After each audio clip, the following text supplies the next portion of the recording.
Hakuna jambo ambalo Mungu anaifuatilia kwa macho ya karibu kama Muislamu leo kumsaidia ndugu yake Muislamu, kama Muislamu leo kuwasaidia binadamu wenzao hata kama si Muislamu. Ndio Mtume sallallahu alaihi wasallam akaeleza katika hadithi iliyopokelewa na Anas bin Malik, ambaye ina riwaya nyingi hii hadithi.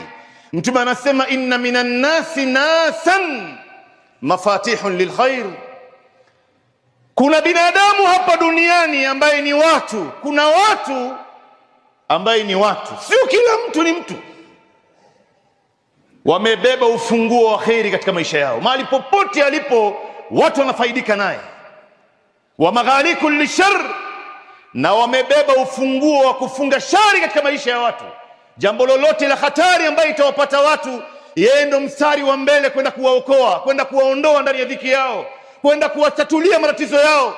Wa inna minan nasi nasan mafatihun lishar wa maghaliqun lilkhair, na kuna watu miongoni mwetu wamebeba ufunguo wa shari katika dunia hii, hawana kheri yoyote, na wamebeba ufunguo wa kuwafungulia watu maovu katika dunia.